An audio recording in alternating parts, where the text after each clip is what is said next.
I'm Tony Allen on West Michigan's news, weather, and traffic station. The Fed Audit. Well, here we go.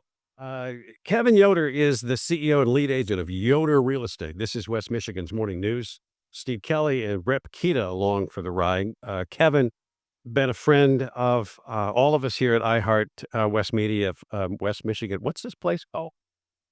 iHeart West Michigan. For a long time. Kevin, welcome back into the studio. Thank you. I appreciate it. Yeah. Thanks for having me in. A little snapshot of we hear these national stories. What's the housing market in West Michigan like right now? Yeah, I'm glad you asked that because most people do take the national approach and they want to look at what's going on nationally. Then I'll get the question from a seller or buyer based on what they heard on the news. Right. So very much real estate is a very tight type of market, meaning it can even change from community to community or school district to school district. So in West Michigan, if you look at the national approach, let me go there real quick. You look at a lot of places that are now edging into a buyer's market. They shifted through a middle market and moving into a buyer's market. Here in West Michigan, we've been somewhat insulated, from that drastic fall down in pricing. And that's because we didn't experience this massive increase. Now we did, but not the way that other markets have. Sure. Okay. So some places in Texas, like Dallas, for example, they're getting hit hard, or even Florida. If you look at the days on the market, you look at the number of houses that are currently on the market, pure indication that they shot up too fast and now there's a glut of inventory. We're not there.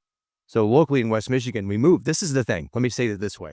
People say bad market, good market. Let's remove that from the language pattern. It's either a buyer's market, a seller's market, or somewhere right in the middle, which is called a balanced market. We're moving from a seller's market into a balanced market.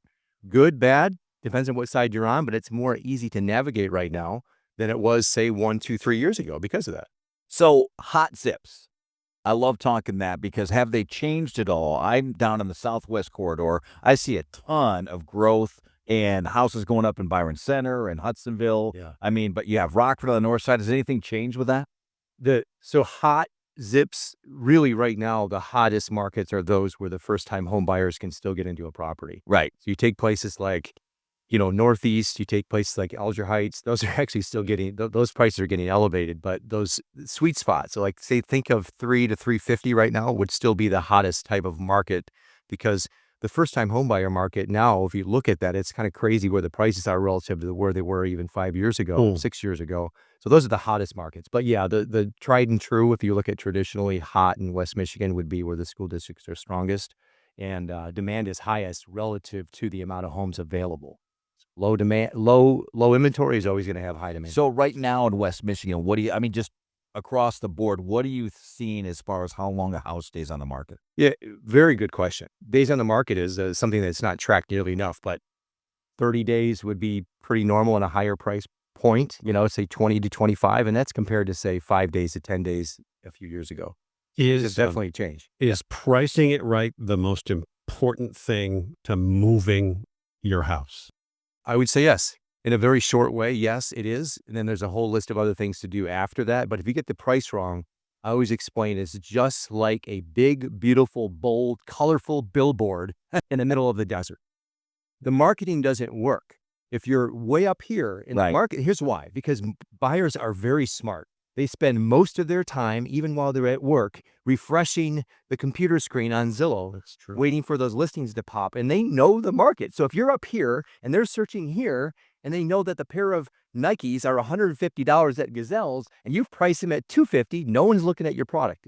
Believe it or not, real estate is very similar in that way. Buyers understand generally speaking, what prices are. We can't fool anybody. So the best thing to do is get it right on the money and then knock it out of the park with expert, sound, strong, really, really aggressive marketing strategy. Most important thing to do visually to get your house ready to get the most out of it when people walk through. Great, awesome question. Think about this curb appeal. It is very old hat, right? To say curb appeal, and it's so true. When you drive up to a home, I walk right with my sellers and say, look at the front door. Right here, this is where the decision's made. First decisions, and I'm standing right before I get to the front door, right here. Landscaping, front door. How does that look? Open the front door and stand in the entryway right now. That's a second snapshot. You only have about 2 to 3 seconds before a buyer opinion is completely solidified in their mind, whether they love the home or not. And how do they feel right now? Is there a buyer to seller remove a bunch of wallpaper in the entryway just last week? She didn't want to do it. I said, right here is where the opinion's being formed. How do you feel as you stand here? She's like, I don't feel good. I go, neither will they. See that? Yeah. Make some cookies and go from there. We could spend a half hour. Kevin Yoder is the CEO and lead agent at Yoder Real Estate. Thank you for your time today, as always. Thank you, Steve. And absolutely. Radio, you just done. 8:41. Let's get